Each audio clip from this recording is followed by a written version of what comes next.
Hello, Tai Chi Twins here. I'm Joshua Rorty. I'm Jeremy Rorty, and welcome to another episode of our joint locking series. At this point, we're going to be talking about combining our joint locks.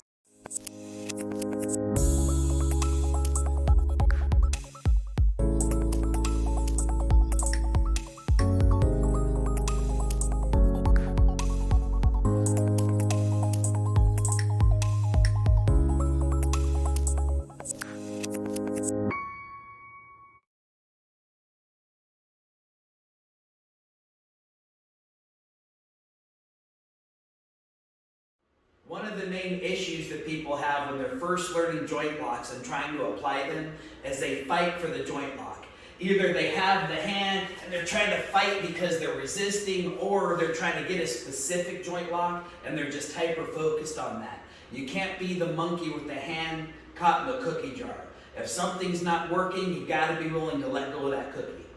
And so the idea is, if you are going for a joint lock, to be able to feel if your opponent's resisting, what direction are they resisting in, and you go that way. And if you can gain that sensitivity, you'll actually use their power to guide the joint lock.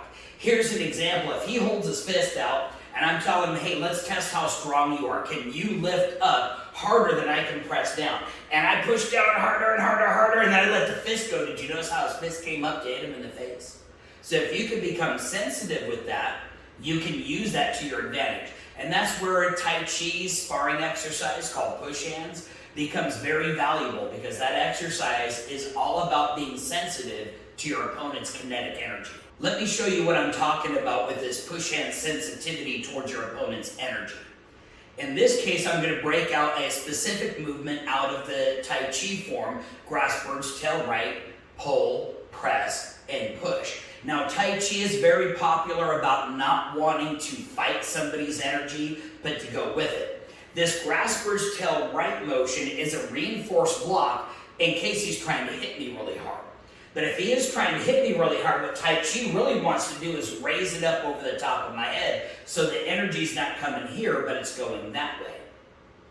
Now, because of my hand position, when I do that, it makes it very easy to be able to catch his arm. But now the problem is, he doesn't like being in the armbar. He's going to try to bend his elbow, he's going to try to stand up, and I don't want to sit here and have an arm wrestling match. What if he's stronger than me? What if he gets a hold of my leg? Now I'm in a different amount of trouble. So now the idea is, I give him a little bit of resistance, he pulls back, I go with him. And I just added some of my energy into his own energy. Now let's take a look at this involving joint locks. Let's go back to this armbar I just showed you. So now if we really break down how he's resisting, there's a couple of things happening. First of all, you see his elbow bend and lift up. Now if my hand is already here, when he bends and lifts his elbow, do you see this hand getting closer to this hand? So these are a couple of things I'm feeling. His hand is getting close, his arm is lifting up, my hand is getting closer. He just put himself into that joint lock. From there, I could straight take him down to the floor.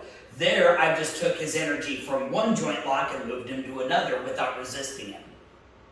Another joint lock combo comes directly from the Hapkido syllabus. If I get his hand under my armpit, and I'm doing this armbar across my ribs, all of a sudden, he's not going to like that. He's going to want to bend his elbow. And you see which direction that's starting to bend. So from here, if I just follow it with this hand, now I've changed it around to an outside wrist lock that he put himself in. You can also combine an inside and outside wrist lock. You can actually interchange them back and forth. So the outside wrist lock, the palm is turning this way. If he resists, he's trying to unscrew his hand. Now this one takes a little bit of a hand switch, but if you're very coordinated with your left hand, it's not much of a hand switch to bring him to the inside wrist lock. Now same thing, if he starts bending his elbow and pulling his hand back, I can switch back to an outside wrist lock. He resists again, I can switch to an inside and outside and inside until I get one of them locked. That's just combining two locks back and forth. Let me show you up close this hand change, because it's really important not to let go of the hand. A common thing is, as I'm switching, people will end up letting go with one hand and try to catch with the other. And that point where I lose contact with the hand, I'll lose the hand altogether. So what you'll notice is I'm applying the lock with 2 hands.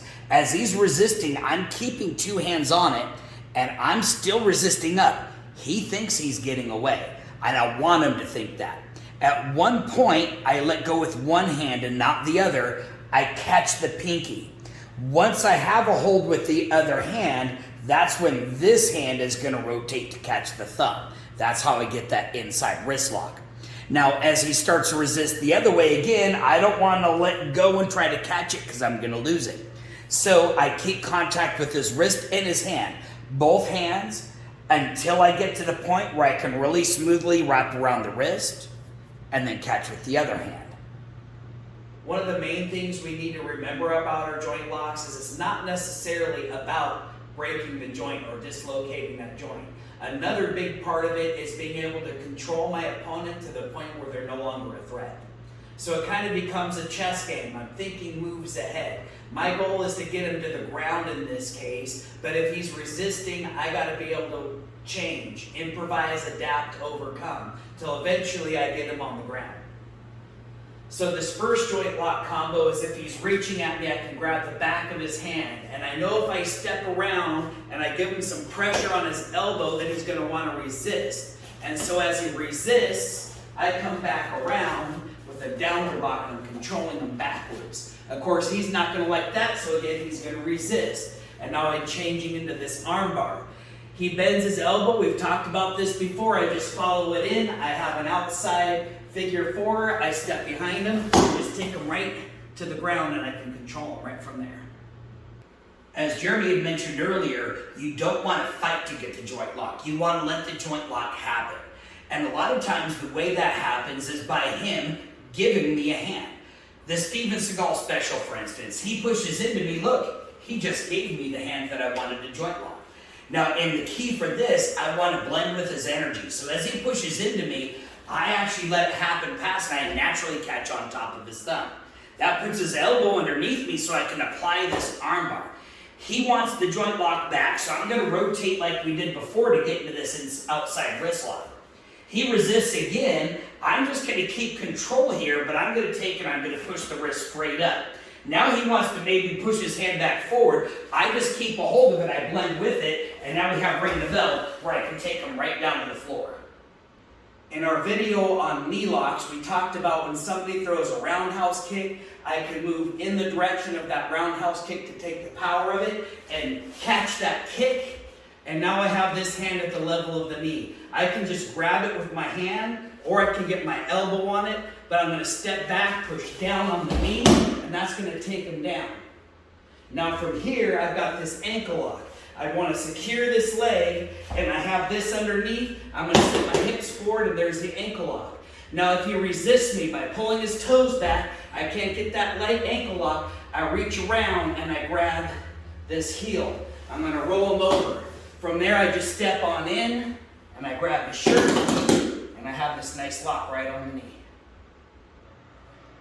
One of the advantages of grappling, especially if I'm in a side mount position, is that I'm equally close to his leg and his arm. So if I'm off here to the side and I'm trying to get him in this extended armbar, but he's resisting, I could easily move up into a key lock. And he gets the pain almost right away. But if I'm going for this key lock and he's resisting, I can shift my body to give myself more power, but you can also notice I can grab his leg. It doesn't matter if I got the key lock. I can apply the key lock and the hip lock both at the same time, and he's in a world of hurt. Thanks for watching our video. If you enjoyed it, like it, and make sure to share that with a friend. Click the subscribe button and then hit that notification bell so you can catch our next exciting video.